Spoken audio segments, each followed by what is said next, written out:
Halo sahabat properti, jumpa lagi dengan kami MJI Properti Indonesia. Hari ini kita akan membahas sesuatu hal yang sangat istimewa. Kalau Anda punya modal 1 miliar, bisnis properti seperti apa yang Anda lakukan? Nah, ini akan kita bahas sahabat properti. Nah, bisnis properti kan bagi atas dua, Anda sebagai pengembang perumahan atau Anda bisnis rumah kontrakan. Nah, ini yang akan kita bahas sahabat properti. Ikuti terus video-video ini plus minusnya kedua bisnis properti ini.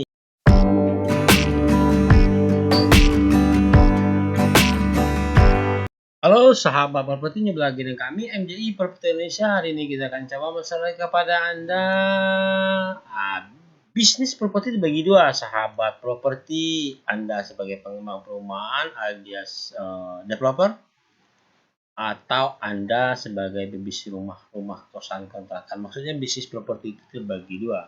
Nah ini oke sahabat properti. Nah, kalau Anda punya modal 1 miliar, punya uang 1 miliar, bisnis properti seperti apakah yang akan dilakukan? Nah, ini yang akan kita bahas. So, seperti di sahabat properti, maka saya katakan tadi bahwa bisnis properti itu dibagi dalam dua kategori. Pertama, Anda sebagai pengembang perumahan, Anda sebagai developer, atau Anda sebagai bisnis rumah kontrakan.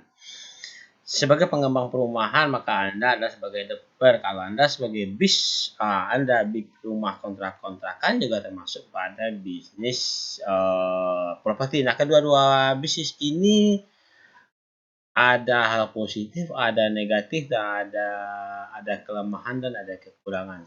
Oke, ini yang akan kita bahas itu berikut ini. Nah, pengembang perumahan, developer atau rumah kontrakan.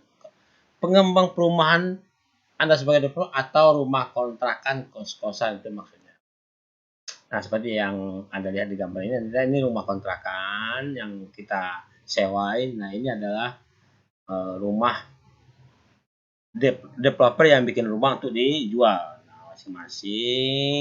Nah, masing-masing di sini punya kelebihan dan kekurangannya. Kita bahas apa saja risiko, nilai plus yang didapat dari kedua model bisnis properti ini. Nah, kalau Anda sebagai pengembang perumahan alias sebagai developer, tentu ada risiko. Nah, bicara masalah risiko pun dibagi dalam beberapa poin, diantaranya sebagai berikut. Pertama, risiko penjualan marketing. Nah, keterlambatan dalam hal menjual, tidak tertarik dengan konsumen terhadap properti yang Anda jual. Artinya, properti Anda susah laku dan ini berpengaruh terhadap nilai jual dari properti Anda jual.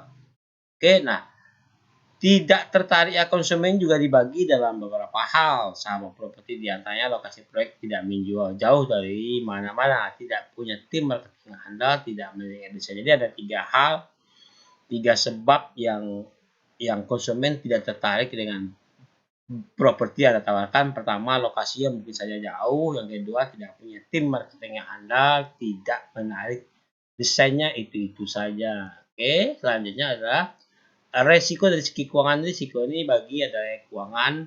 A. Peningkatan suku bunga secara tidak terduga. B. Penurunan daya beli masyarakat terhadap properti pada saat itu. C. Kenaikan harga material yang tidak terduga. D. Dalam bisnis properti pada modal.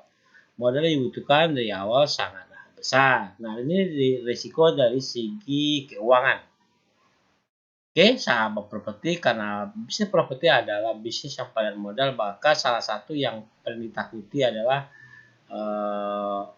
modal yang dibutuhkan di awal itu sangat besar.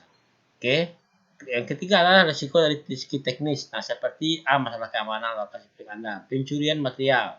B. Kegagalan konstruksi. C. Keterlambatan material, padanya lalu lintas. C. Cuaca, faktor alam. Ini risiko 3, risiko teknis. Oke, selanjutnya adalah teman-teman sahabat properti, kalau ada risiko yang begitu banyak, tentu sehabis risiko ada nilai plusnya. Nah, ini yang akan kita bahas, guys. Nilai plus bisnis properti kalau Anda sebagai developer, sebagai pengembang adalah satu, pengembangan modal cepat. Biasanya kalau pelataran lokasi yang Anda buka 1-2 hektar, paling lambat 2-3 tahun dianggap selesai proyek.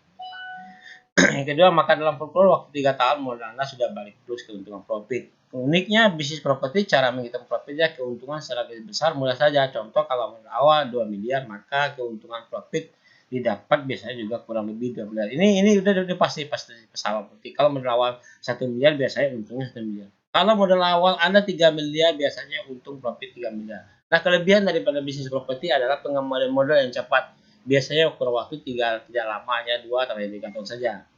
Profitnya bisa untung berkali-kali lipat tergantung rumah yang Anda jual seperti apa. Oke.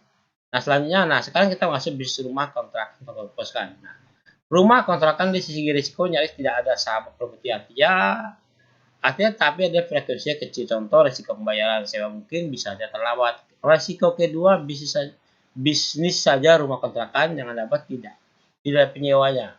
Karena faktor harga sewa termasuk mahal, tidak ada faktor harga rugi, misalnya fasilitas parkir kendaraan khusus penyewaan. Nah, ini resiko-resiko yang mungkin ditimbulkan kalau ada bisnis rumah kontrakan. Satu aja sebenarnya bisnis kontrakan itu salah satu adalah mungkin tidak adanya yang nyewa. Itu saja, tidak ada penyewa. Mungkin rumah Anda tidak harganya mahal, fasilitas parkir tidak ada, itu salah satu faktor. Tapi biasanya kalau itu minim sih, rumah kosan itu biasanya ada aja yang sewa. Nah, dari sisi pengembalian modal mungkin agak lama, bisa saja 5-10 tahun karena dividen yang didapat dari sewa per tahun atau per bulan. Harga sewa per tahun per bulan tergantung dari harga pasar, tidak bisa naik harga sesuka Anda. Nah, karena ini ada dari sewa, maka kalau sewanya misalnya setahun 20 juta, ya 20 juta terus Anda dapat, paling naiknya juga tidak terlalu signifikan. Kalau sewanya per bulan hanya 1 juta, ya 1 juta terus Anda dapatkan.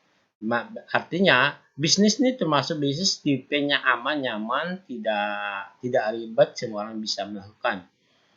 Pengembalian modal memang agak lama saja. Nah, kesimpulan dari bisnis seperti ini sahabat properti adalah sebagai berikut. Kalau bisnis properti, pengembang perumahan, dan developer, tipe bisnis termasuk bisnis risiko tingkat tinggi. Tapi walaupun risiko tingkat tinggi, seimbang dengan profit alias keuntungan yang dapat. Kalau ada tipe bisnis yang memang tipe petarung, berani ambil risiko, maka kami sarankan jadilah pengembang perumahan atau developer. Oke. Kalau Anda tipe petarung, pebisnis, ya bisnis properti jadi pengembang perumahan itu lebih tepat Anda ambil karena memang pengembalian modalnya cepat, modal juga cukup besar. Modal besar, untung juga besar. Oke. Nah, sedangkan kalau tipe bisnis kontrakan atau kosan, tipe bisnis ini risikonya standar, artinya risiko standar didapat tidak bersifat permanen, tergantung situasi dan kondisi. Risiko masih mudah diatasi kalau Anda tipe bisnis yang tidak suka pusing, cari aman saja. Maka bisnis kontrakan lebih menjanjikan untuk Anda. Oke. Nah, kalau ada tipe orang-orang yang tidak mau ribet, tidak suka banyak bertele-tele, cari aman, ya bisnis rumah kontrakan lebih tepat untuk Anda. Oke, sahabat properti, kalau ada pertanyaan nanti silakan share, nanti kita akan jawab pertanyaan Anda. Oke, sampai